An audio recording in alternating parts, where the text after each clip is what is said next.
And people would come up to me and they would say, oh, she's gone quiet. She doesn't do that much these days. And I was like, you're wrong. I had said since day one, when Greta was one of the biggest faces, she's on the cover of Time magazine or whatever the fuck, I had said one of two things will happen. Either she will cave to the liberal climate industrial complex, whatever you want to call it, that pretends they care about climate crisis but don't give a fuck and don't do a thing about it. Either she will cave to that and become one of them, or she will actually stand for the things she's talking about, and she'll start to read up on the connections between climate crisis and capitalism and imperialism. And once you start seeing those threads connected, you start standing against not just climate crisis, but also capitalist destruction, also against imperialism. And if that happens, you will see all of these massive publications, TV shows, everything that are covering Greta are suddenly going to stop talking about her. Suddenly she's not going to be on the cover of all these things.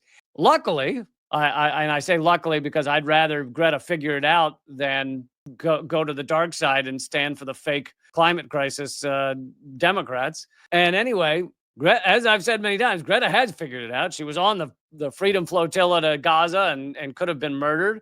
She has talked about capitalism and imperialism and gone after corporations, and she's figured it out. And that is why you don't see her on those big networks, on mainstream media anymore. Anyway. Connect the climate crisis to capitalism and colonialism and the military-industrial complex. She was no longer being interviewed on the BBC. You're completely correct. When she started making the connection between capitalism, colonialism, the genocide that's happening, all of these different forms of oppression that we're bearing witness to specifically, and more often than not in the global south, she did disappear from mainstream media.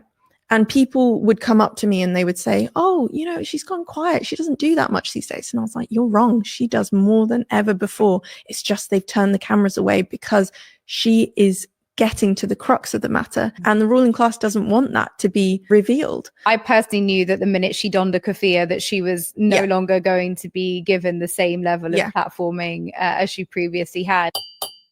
Yeah, that's something that I think it was happening before the keffiyeh, but that's something I've been saying for a long time, for at least a few years now, that either she was going to figure it out and she'd stop being invited to all these things. She wouldn't be the keynote speaker at, the conferences with Obama, or she was not going to figure it out. And she was going to be very wealthy and be the face of kind of liberal, fake climate care. And we have seen her very much figure it out.